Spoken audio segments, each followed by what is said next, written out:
9h48, 9h48.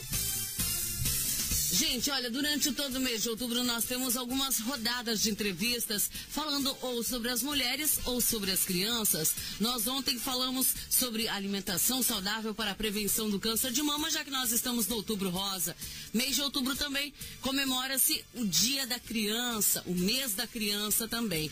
Está nos estúdios da Rádio Liberdade FM com a gente o Ananias Duarte e a gente vai falar sobre o Estatuto da Criança e do Adolescente.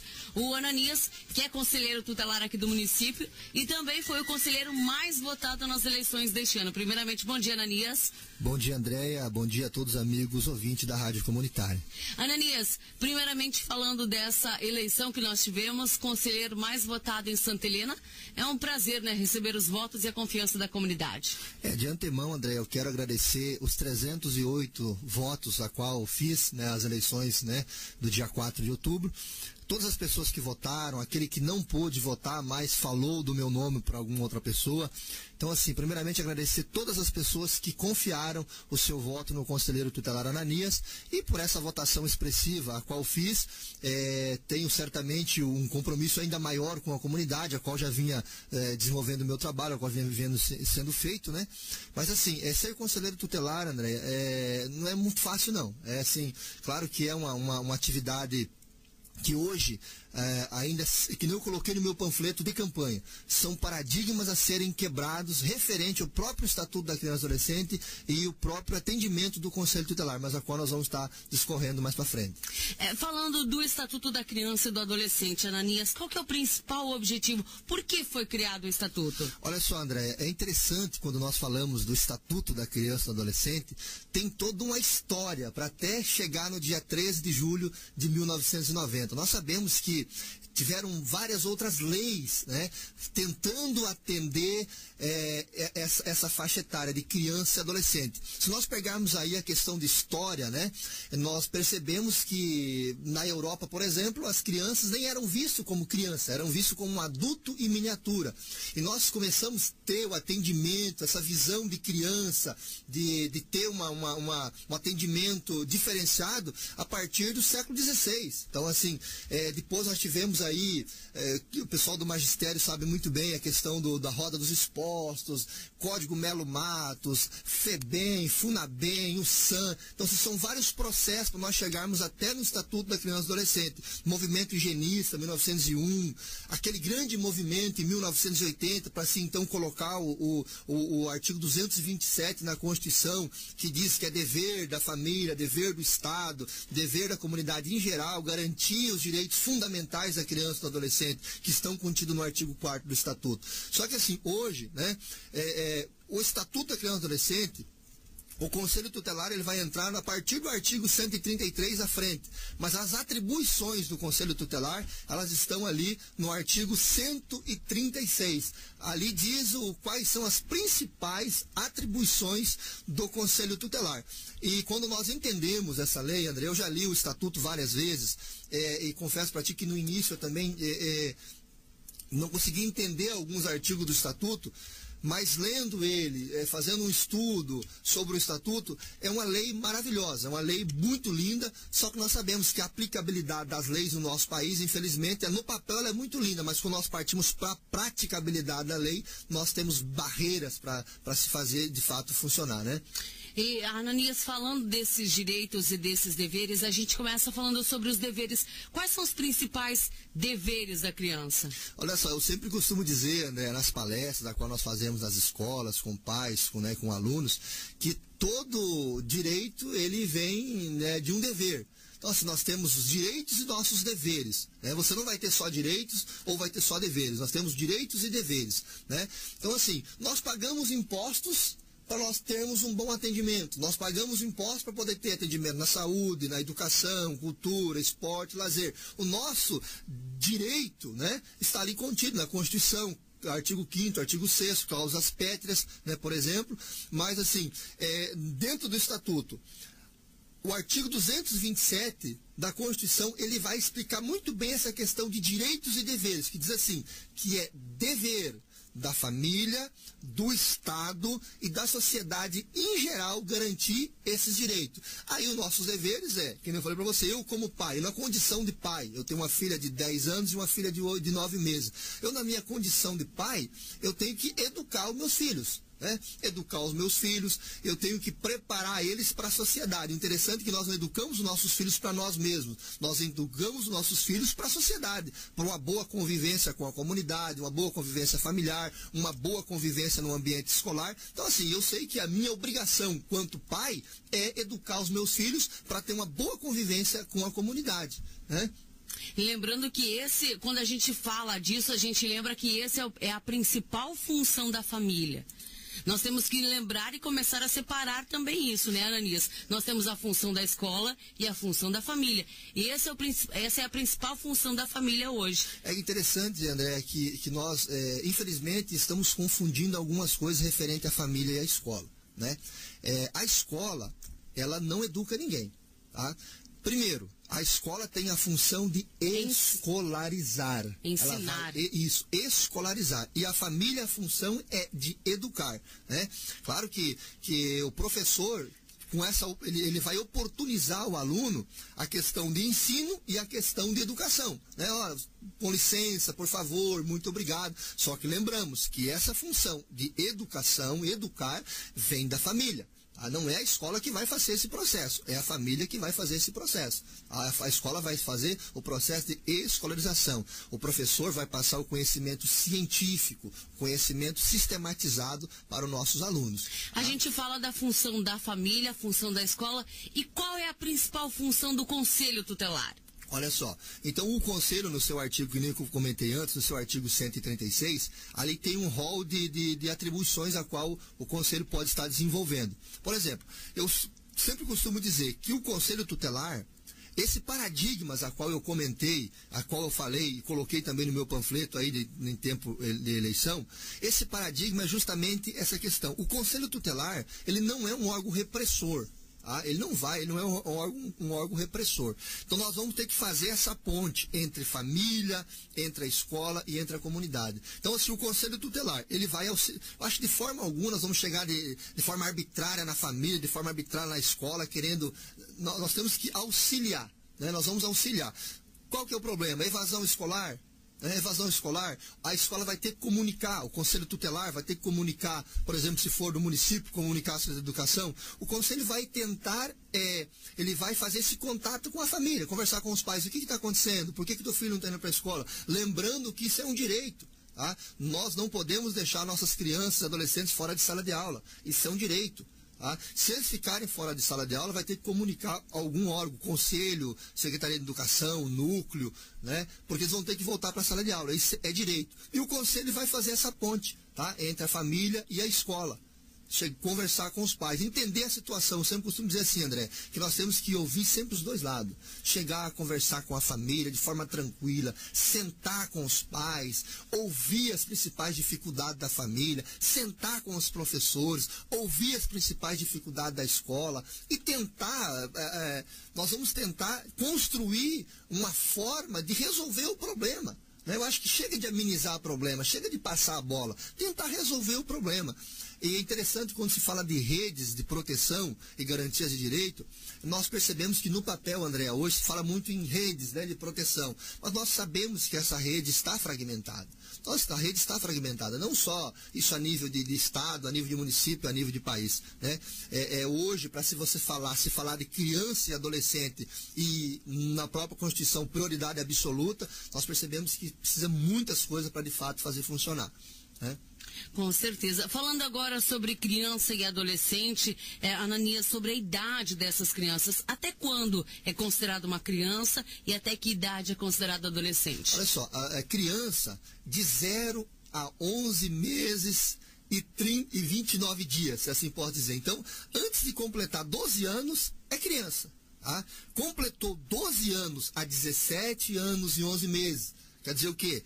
Antes de fazer 18 anos, é adolescente. Então, de 0 a 12, criança.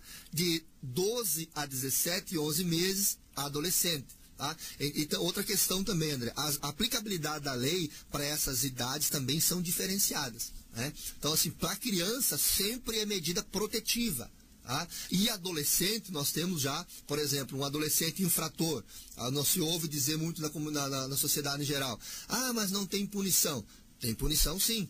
Um adolescente infrator que comete um ato infracional, ele tem punição, sim. Claro que só muda o nome, o crime e um ato infracional. Né? Mas tem punição, sim. Vai gerar medida socioeducativa, advertência, reparar o dano, prestar serviço para a comunidade. Tem punição, sim. Esses são as principais penalidades, né? Se pagar serviço comunitário, você... Olha, Sandra, elas variam. A primeira vai ser advertência. Né? Então, assim, o juiz vai advertir o adolescente pelo um ato infracional. Esse é o primeiro. E o último é a privação da liberdade. Então, assim, esse adolescente pode ser encaminhado por um sense e cumprir no máximo 3 anos. Né? Então, você vai poder cumprir no máximo 3 anos num sense, e a primeira seria uma advertência. Mas nós temos também reparar o dano, prestar serviço para a comunidade, né? Para poder reparar o ato a qual foi cometido. Então, assim, tem punição, sim, né? É interessante também a gente falar, Ananinha, sobre a questão do trabalho, né? Nós vemos assim que é um assunto que gera bastante polêmica. Como que é a questão do trabalho para a criança e para o adolescente? Olha só, nas conversas que nós fazemos, né, com os pais, em escolas, eu sempre costumo dizer o seguinte. Primeiro, o trabalho remunerado, né? Nós temos que dividir essas questões, né? Vamos separar, vamos por partes. Primeiro, o trabalho remunerado, aquele trabalho que recebe um salário, que a CLT garante, que tem os direitos trabalhistas e etc. E a questão de uma atividade dentro de casa. Por exemplo, uma criança, né, de 10 anos, 11 anos, 9 anos, eu acho ajudar o pai, a mãe, a organizar o seu quarto, secar uma louça, lavar uma louça para a mãe, varrer uma casa, isso não é trabalho. Tá? Isso não é trabalho, isso faz parte do processo educacional. Tá? Por exemplo, as pessoas que moram no interior, né? Por exemplo, ainda que tem chácaras, né? O filho vai auxiliar o pai ali cortar um pasto. O pai está junto com o pai vai levar o filho junto com ele, vai conversando com o filho, ele vai aprendendo. Então, assim, o trabalho, agora esse trabalho, André, ali é remunerado. Eu quero colocar uma criança, por exemplo, de 11 anos, descarregar uma carreta de cimento. Isso não vai nem aguentar fazer isso. Vou pagar R$50 para esse menino, para ele vir aqui descarregar uma carga de lenha. Isso não tem nem lógica, mas acontecia muito isso, por isso que teve essa separação. Agora, sim, falando de trabalho remunerado, a lei diz que a partir dos 12 anos, na condição de bolsa-aprendizagem, pode sim, e na condição de adolescente aprendiz a partir dos 14 anos e dos 16 anos acima, com todos os seus direitos garantidos pela CLT. Agora a questão é, aonde que nós temos e quais são a forma de fazer com que nós contratamos o nosso adolescente para trabalhar? Nós não temos, infelizmente nós não temos. Bolsa aprendizagem, e eu ainda não achei nenhum lugar do Brasil que está funcionando isso. Tá? Adolescente aprendiz, que a partir dos 14 anos já se tentou fazer esse projeto em outros municípios, já se tentou, e tem municípios que funcionam a partir dos 14 anos. Até foi o que falei nas conversas para a campanha, né, de conselheiro, que assim, nós como cidadão, como santelenense, nós podemos sim fazer uma conversa com os empresários, até vou fazer a mesma fala qual fiz, podemos sim fazer uma conversa com os empresários, vamos buscar dados para ver quem tem interesse, quais pessoas que têm interesse, quais são os ambientes que de fato podemos estar colocando esses adolescentes, estar ali na condição de adolescente aprendiz, conversarmos com a administração municipal, com os vereadores, para que nós criamos uma lei municipal para favorecer esses empresários que vão estar contratando. Por que eu falo isso? Olha só, André, por exemplo, você é uma empresária, né? Você vai contratar um adolescente, por exemplo, de 14 anos para você trabalhar na tua empresa. Você vai ter que ensinar ela a trabalhar e ainda assim pagar um salário para ela. Você vai optar por estar pegando uma pessoa já qualificada. Você não vai, né? Você vai pegar uma pessoa que já está qualificada para poder desenvolver, então, a atividade na tua empresa. Lembrando que todas as atividades envolvendo a questão de trabalho, elas vai ser, nós temos a questão escolar, Então, assim, não vai trabalhar 10 horas por dia, não vai trabalhar, vai estudar meio período e trabalhar o outro período. Só que para isso acontecer, nós precisamos sim de contrapartida do município, trabalhar com os empresários que têm o interesse. Eu não sei a forma de fazer. Não sei a forma de fazer. Eu penso assim, que talvez se abater impostos daqueles que contratam, bolsa, auxílio da prefeitura, uma lei municipal, dá para fazer. Eu acho que dá para fazer. É só correr atrás, alguém acampar essa questão que dá para fazer. E é uma das coisas que nós vamos fazer enquanto conselheiro tutelar, é ficar em cima e tentar colocar em prática esse projeto. Tá? Ok, falando agora, Ananias, sobre agressão infantil. Em quais os casos que há interferência do Conselho Tutelar? Olha só, André, o Conselho Tutelar nós recebemos assim várias ligações, né, durante o mês, durante a semana, denúncias anônimas referente à agressão, abuso sexual, né, exploração no trabalho infantil. Assim, o Conselho Tutelar além de requisitar serviços, uma das nossas atribuições é orientar. Tá? Então, nós vamos até a família, nós vamos conversar com a família. Né? Nós sabemos, olha só, eu vou entrar aqui num assunto até complicado de se tratar. Nós sabemos que faz parte do nosso legado cultural do nosso país a varinha pedagógica. Né? Então, assim, vou passar a varinha, né, e vou ser bem sincero para você, hoje eu acho que são poucos os pais que conseguem educar os seus filhos ainda sem usar uma varinha. Né? Então, assim, aqueles que conseguem estão de parabéns. Né? Mas nós temos isso como infelizmente, como nosso legado cultural, para usar a varinha, né, corrigir, chamar atenção. Né? E se não fizermos, né, o que vai virar? Então, assim, nós temos que corrigir sim. Quem vai corrigir, quem tem o dever de corrigir os seus filhos, André, são os pais. Né? Então, assim, eu sempre falo, eu, na condição de pai, eu de forma alguma vou querer maltratar a minha filha. De forma alguma eu vou querer agredir a minha filha com cabo de vassoura. De forma alguma eu vou querer agredir a minha filha, por exemplo, com uma borracha né? Com uma cinta? Né? Então, assim, pegar uma cinta de couro dessas largas aí, e eu, na condição, eu homem, né? Com todo 1,90 m de altura, né? 110 quilos, pegar uma cinta e... Então, assim, eu sei que eu vou estar maltratando a minha filha, né? E outra questão também, André, nós, pais, muitas vezes corrigimos nossos filhos quando nós estamos estressados. Isso é um grande problema, né? Hoje, esse correrio do dia a dia, né, as atividades, tanto do pai quanto da mãe, daí o pai chega em casa estressado, a mãe chega em casa estressada, e quando vamos corrigir nossos filhos, nós optamos em pegar uma cinta, uma vara, e já estamos estressados, talvez o chefe lá chamou atenção, eu não posso falar nada para o chefe lá, eu chego em casa e desconto nos meus filhos, por exemplo, né?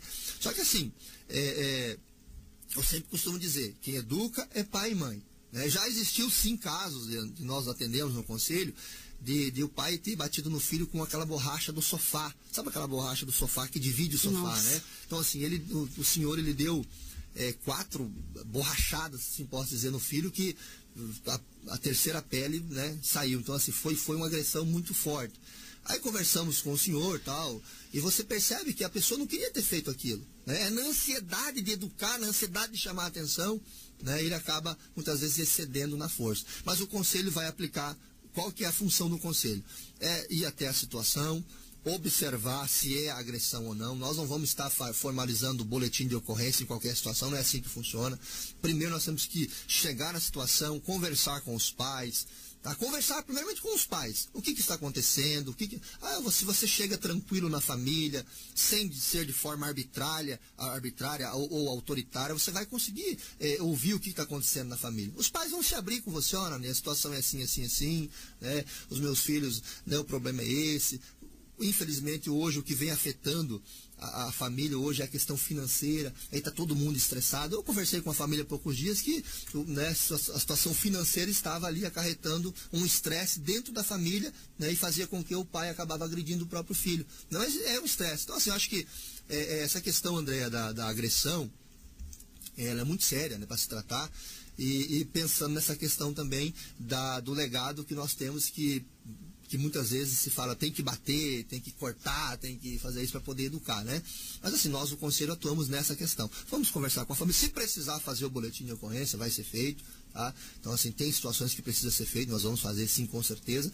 Mas eu costumo dizer assim, que o preventivo, ele custa menos para nós, né? Você fazer palestras, conversar com as famílias, as atribuições, aonde nós podemos buscar ajuda, isso vai ser, custa menos para nós do que você depois ter que punir alguém, ter que mandar prender alguém, ter que, né, tem que agredir alguém, né? Isso custa menos para nós.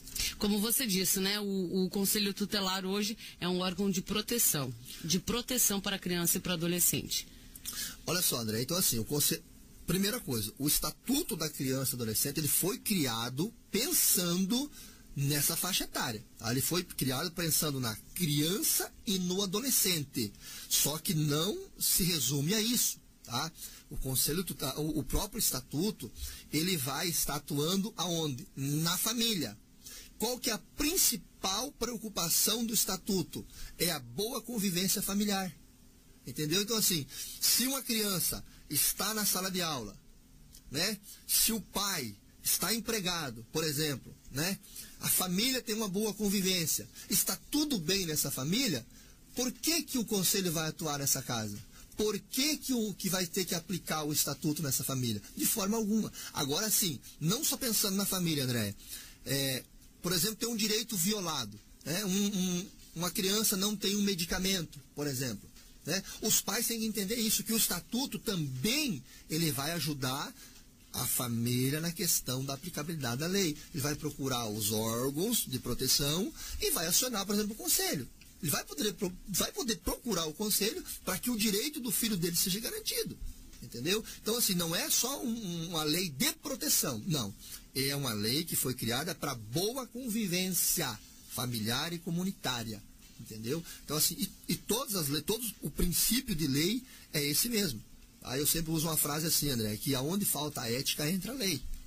Falta a ética, entra a lei. Por que nós colocamos, por exemplo, uma lombada na frente da escola? Sendo que nós sabemos que lá saem crianças no horário de pico ali, por exemplo, 11h30, né? E ainda assim passam pessoas numa velocidade acima. Porque falta a ética. Faltou a ética, vamos entrar com a lei. Então é muito simples entender essa questão do Estatuto. Legal. Ananias, falando agora sobre atendimentos aqui em Santa Helena, nós temos bastante denúncias, bastante atendimentos do Conselho Tutelar.